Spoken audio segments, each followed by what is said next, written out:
On that day they read in the book of Moses in the audience of the people, and in it was found written that an Ammonite and a Moabite should not enter into the assembly of God forever, because they did not meet the sons of Israel with bread and with water, but hired Balaam against them, to curse them.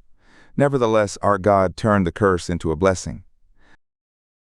And it came to pass, when they had heard the law, that they separated from Israel all the mixed multitude.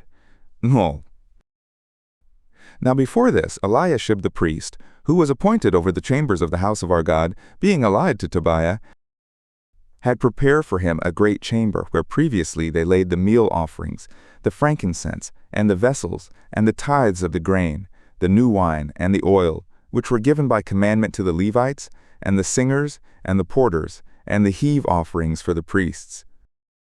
But in all this time I was not at Jerusalem, for in the 32nd year of Artaxerxes king of Babylon I went to the king, and after certain days I asked leave of the king. And I came to Jerusalem, and understood the evil that Eliashib had done for Tobiah, in preparing him a chamber in the courts of the house of God. And it grieved me intensely, therefore I cast forth all the household stuff of Tobiah out of the chamber. Then I commanded, and they cleansed the chambers, and there I brought again the vessels of the house of God, with the meal offerings and the frankincense. And I perceived that the portions of the Levites had not been given them, so that the Levites and the singers, who did the work, had fled every one to his field. Then I contended with the rulers, and said, Why is the house of God forsaken? And I gathered them together, and set them in their place. Then all Judah brought the tithe of the grain, and the new wine, and the oil to the treasuries.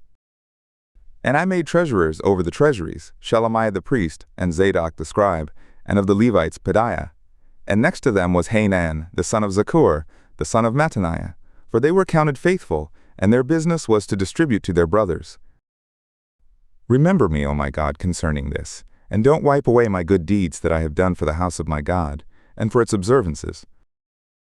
In those days I saw in Judah some men treading winepresses on the Sabbath, and bringing in sheaves, and lading donkeys with them, as also wine, grapes, and figs, and all manner of burdens, which they brought into Jerusalem on the Sabbath day, and I testified against them in the day in which they sold victuals.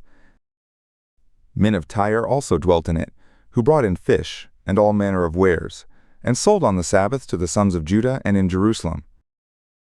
Then I contended with the nobles of Judah, and said to them, What evil thing is this that you do, and profane the Sabbath day?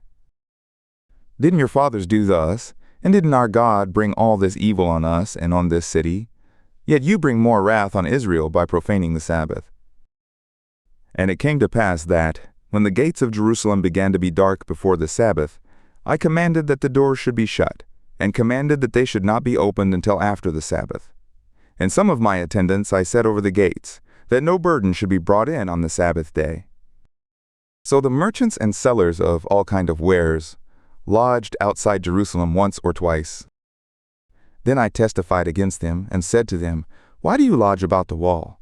If you do so again, I will lay hands on you. From that time forth they came no more on the Sabbath.